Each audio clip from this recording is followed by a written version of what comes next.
Good morning! It's break time. Kumusta po kayo? Dasal po muna tayo. Sa ngalan ng Ama at ng Anak at ng Espiritu Santo. Amen. Mapagmahal naming Ama, kami nagpupuri at nagpapasalamat sapagkat Ikaw ang aming Diyos. Ikaw na nagsugo ng iyong anak na si Jesus upang aming maging Panginoon at tagapagligtas. Ikaw ang patuloy na nagsusugo ng Espiritong Banal upang kami iyong pabanalin. Pahintulot mo po na maunawaan namin ang kahalagahan na maging hari ng buhay namin, ng aming pamilya, ng aming pamayanan, ng aming bansa, si Jesus na iyong anak. Sapagkat nais mong kaming lahat ay makatamasa ng walang hanggang grasya at pagmamahal na nagmumula tanging sa iyo at sa pagdaranas ng iyong kaharian. Kaya naman, Panginoon, naming Diyos, bighanin mo ang aming mga puso at isipan upang tunay na mag-focus kay Jesus. Siya na aming hari, Diyos magpakailanman. Hinihiling namin ito sa ngalan ni Jesus, kasama mo at ng Espiritu Santo, Diyos magpakailanman. Amen. Sa ngalan ng Ama, ng Anak at ng Espiritu Santo. Amen. Ngayon po ay November 17, 2021 at ang mabuting balita po natin ay mula kay Luke chapter 19 verses 11 to 28. Habang ang mga tao ay nakikinig, nagpatuloy si Jesus sa pagsasalita at isinalaysay niya sa kanila ang isang talinghaga. Si Jesus ay malapit na noon sa Jerusalem at inakala ng mga tao na darating na agad ang kaharian ng Diyos. Kaya't sinabi niya, may isang maharlikang pumunta sa malayong lupain upang siya'y gawing hari. At pagkatapos nito, siya ay babalik. Subalit bago siya umalis, tinawag niya ang 10 sa kanyang mga alipin at binigyan ang mga ito ng tig-iisang gintong salapi. Sinabi niya sa kanila, ipangalakal ninyo iyan hanggang sa aking pagbabalik. Ngunit, galit sa kanya ang kanyang mga nasasakupan, kaya't nagsugo sila ng kinatawan upang sabihin sa kinauukulan, ayaw naming maghari sa amin ang taong yan. Gayunpaman ay ginawa rin siyang hari. Nang makabalik na siya at magsimulang maghari, ipinatawag niya ang mga aliping binigyan ng gintong salapi upang malaman kung magkano ang tinubo ng bawat isa. Lumapit sa kanya ang una at ganito ang sinabi, Panginoon, ang isang gintong salaping ibinigay ninyo ay tumubo ng 10. Magaling, sagot niya. Mabuting alipin, dahil naging tapat ka sa kakaunting ipinagkatiwala sa iyo, pamamahalain kita sa 10 lungsod. Lumapit naman ang ikalawa at ang sabi, Panginoon, ang gintong salaping iniwan niyo sa akin ay tumubo ng 5. At sinabi niya sa alipin, mamamahala ka sa 5 lungsod. Lumapit ang isa pang alipin at ganito naman ang sinabi, Panginoon, narito po ang inyong gintong salapi. Binalot ko po ito sa panyo at itinago. Natatakot po ako sa inyo dahil kayo'y napakahigpit. Kinukuha ninyo ang hindi sa inyo at inaani ang hindi ninyo itinanim. Sinagot siya ng hari, masamang alipin. Sa salita mong iyan ay hahatulan kita.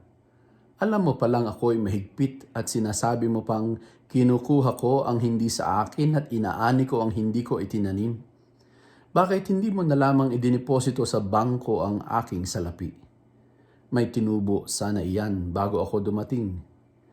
At sinabi niya sa mga naroon, kunin ninyo sa kanya ang gintong salapi at ibigay sa may 10. Panginoon, siya po'y mayroon ng 10 gintong salapi, sabi nila. Sinasabi ko sa inyo, ang mayroon ay bibigyan pa, ngunit ang wala, kahit ang kaunting nasa kanya ay kukunin pa. Tungkol naman sa mga kaaway kong ayaw na ako'y maghari sa kanila, dalhin ninyo sila rito at patayin sa harap ko. Pagkasabi nito, nauna si Jesus papuntang Jerusalem. Ngayon po ay Miyerkules sa ika-33 linggo sa karaniwang panahon. At ang magandang balita po natin para sa araw na ito ay si Jesus. Si Jesus ay babalik bilang hari. Nagsimula ang mabuting balita natin sa araw na ito sa pagsasabing si Jesus ay malapit na sa Jerusalem. At nagtapos sa pagsasabi na nauna na si Jesus papuntang Jerusalem. Sa pag-itan ng dalawang mahalagang pangungusap na ito, inilahad ni Jesus ang talinghaga tungkol sa isang maharlika na pumunta sa malayong lugar upang gawing siyang hari at sa kanyang pagbabalik siya ay maghahari. Kung kaya't bago siya umalis, binigyan niya ang 10 niyang alipin ng tig-iisang gintong salapi upang ipangalakal hanggang sa kanyang pagbabalik bilang isang hari. Sa kabila nito ay marami ang galit sa kanya at ayaw siyang maging kanilang hari. Pero sa kabila ng lahat, siya'y nagbalik matapos ang mahabang panahon bilang ang kanilang bagong hari. At sa kanyang pagbabalik bilang kanilang hari, pinagsulit niya ang kanyang 10 alipin. Ang lahat ay pinagkalooban ng pagsusulit at pinagsulit ang lahat ay pinagkalooban ng katungkulan at kapangyarihan sang-ayon sa ibinunga ng kanilang pangangalakal gamit ang salaping ginto na sa kanila ay ipinagkatiwala. Samantalang ang alipin na itinago lamang ang salaping ginto at hindi ginamit sang-ayon sa ninanais ng hari ay kinuha sa kanya iyon at ibinigay sa higit na nagpunyagi. Samantalang ang mga taong hindi siya tinatanggap na kanilang hari, silang ipinatawag at ipinapatay sa kanyang harapan. May hari na babalik. May haring darating. Alam naman po natin kung anong nangyari nang pumasok si Jesus sa Jerusalem. Siya ay mabunying tinanggap ng mga mamamayan ng Jerusalem bilang kanilang hari, ang anak ni David. Nag-awitan sila ng Hosana. Pero ang kanyang paghari ay kakaiba kaysa kay David. Hindi siya naghari upang palayain sila sa politikal na pagkaalipin mula sa Imperyo Romano, kundi sa kanilang pagkaalipin sa kasalanan na higit na nagdudulot ng kapighatian sa buhay sapagkat ang kasalanan ay naghahatid sa kamatayan, ay may bungang kamatayan. Kamatayang walang hanggan. Kaso, hindi nila pinaniwalaan at naunawaan ang katotohanan ito. Hindi nga ba at kahit na narinig nila ang proklamasyon ni Jesus na repent, magsisi, magbalik loob sa Diyos sapagkat ang kaharian ng Diyos ay naririto na. Hindi nila ito pinakinggan.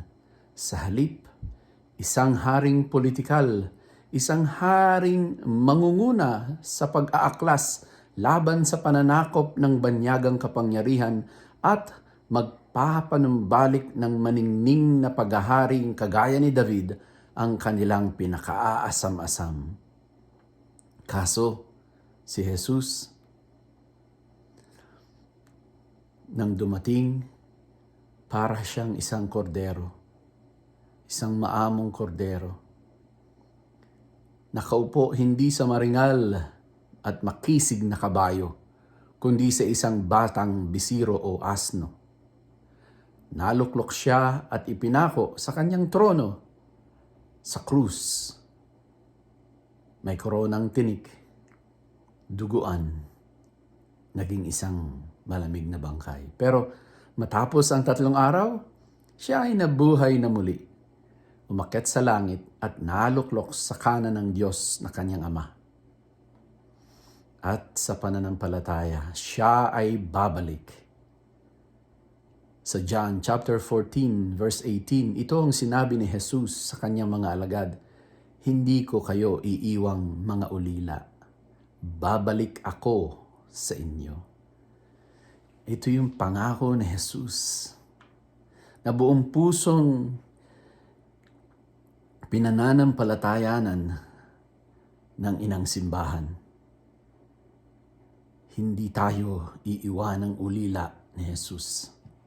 Bagkus isinugo nga niya ang Espiritong Banal sa araw ng Pentecostes.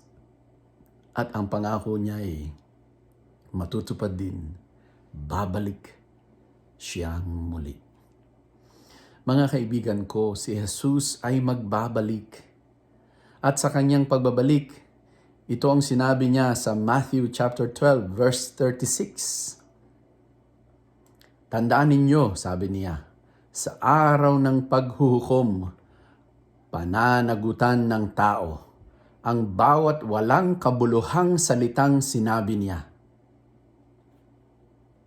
Gayon din po sa Matthew chapter 12 verse 41.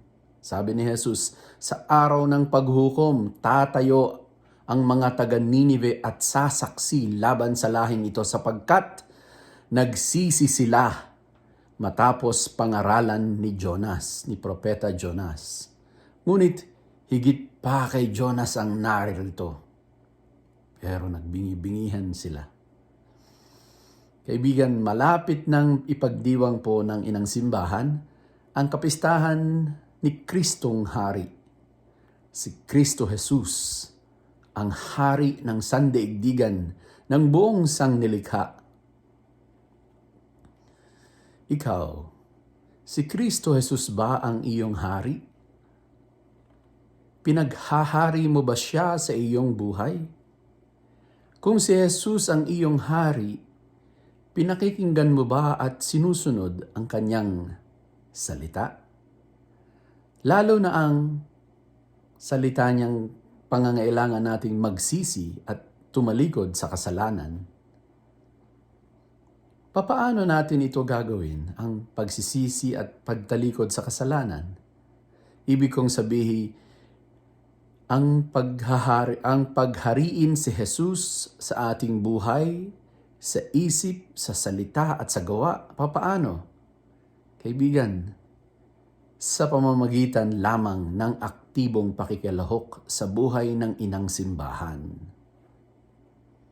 Bakit nga po ba? Paulit-ulit ko pong pinapahayag sa inyo ang pangangailangan ng aktibong pakikilahok sa buhay ng inang simbahan. Kasi ang manampalataya kay Jesus is not just between me and my Jesus, my God. No, it's between me and those around me with Jesus. Hindi naman po pwedeng ako lang eh. Kailangan yung lipunang ginagalawan ko, ang simbahang ginagalawan ko, ay kasama ako.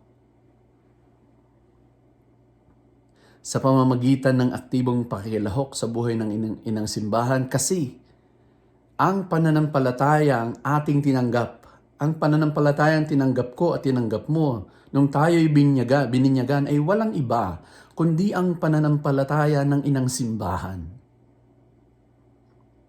My faith and your faith is the faith of the Church of Jesus. Kaya, oo, meron tayong mga pribadong mga oras at pagkakataon sa buhay na nananalangin tayo ng personal. Ayos po yun, napakaganda po nun. Pero higit na maganda at punong-puno ng pananampalataya yung magkakasama ang kapwa mananampalataya sa isahang pagsamba sa banal na misa. Ang sama-samang pagkikita-kita, no, ng mga taong nananampalataya kay Jesus ay mahigit na pagdaranas sa aktibong presensya ng Espiritong Banal. Dahil doon nagkakaroon ng mas matingkad na pagsasabuhay ng pag-ibig ng Diyos at pagdaranas ng grasyang kaloob. Uulitin ko po ulit, sapagkat ang pananampalataya na ating tinanggap sa binyag ay walang iba kundi ang pananampalataya ng inang simbahan. Dahil dito, sa liturhikal at sakramental na buhay ng inang simbahan, tunay at ganap na naghahari si Jesus. Si Jesus ang hari ng simbahan. Kaya kung talagang si Jesus ang kinikilala mong hari, hari ng iyong buhay, aba, ipakita mo sa pagsasabuhay bilang aktibong kabahagi ng simbahan ni Kristo. Dahil sa inang simbahan, may katiyakan ang pagdaranas ng pagkahari ni Kristo Jesus. Sa simbahan, may pagbabahaginan ng katawan at dugo ni Kristo Jesus. Si Jesus ay hari. Hindi lamang siya hari ng isa o dalawa o tatlong tao. Hari siya ng sanlilikha, ng sanlibutan. At ang simbahan, ang malinaw, matingkad, nakalipunan ng mga taong kanyang pinaghaharian at kinikilala siyang tunay na hari. Kaya, huwag ka nang lumayo. Huwag mo na ipagsawalang bahala. Aktibo kang makilahok sa buhay ng inang simbahan. Pagpalain nawa tayo ng Diyos, ipagadya sa lahat ng masama at ihatid sa buhay na walang hanggan. Amen. Peace.